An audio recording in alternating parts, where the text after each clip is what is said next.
Call చేస్తాడు. అది దాని మీద యేసు ప్రభు సవారి చేస్తూ ఆ దేశమంతా యెరూషలేమంతా తిరిగి దేవునికి స్తుతిస్తూ హోసన్నా హోసన్నా అంటూ దేవుని కొనియాడుతున్నట్టుగా మనం చూస్తాం. ఆ పామ్ సండే అనే మాటకు అర్థం ఏంటి?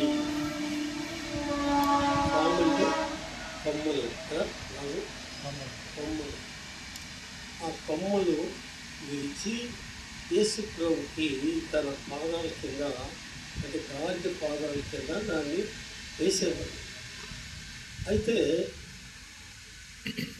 యేసుక్రీస్తు శకము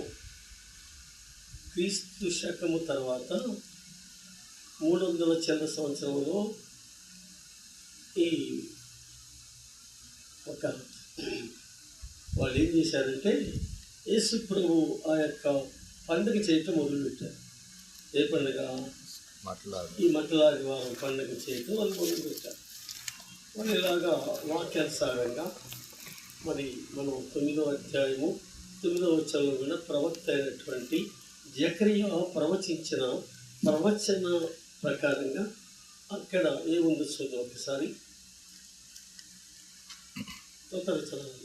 సియోను నివాసులారా బహుగా సంతోషించండి. యెరూషలేములో ఉన్న నివాసులారా ఉల్లాసంగా ఉండండి. మీ రాజు నీతిపరుడును.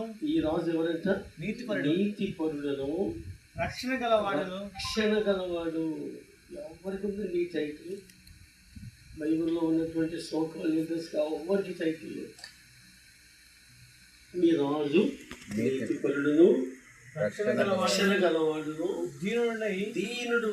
ఇదండి దీనుడునై. ఈ 3 క్వాలిటీస్తో యేసు ప్రభుని లోకానికి పంపించారు తండ్రి. మరి ఇప్పుడు ఇంకా చదువునా? దీనుడునై గాడిద పిల్లను ఎక్కి నీ యొద్దకు వచ్చున్నాడు. అంతే. జకరియా 9:9.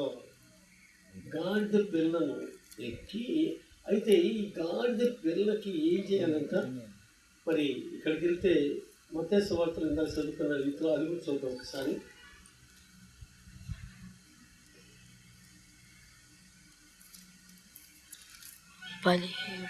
ఇరవై 1:1-2-3 తరువాత యెరూషలేమునకు సమీపించి ఒలివ చెట్ల కొండ దగ్గర ఉన్న బెత్ఫేగా వచ్చినప్పుడు యేసు తన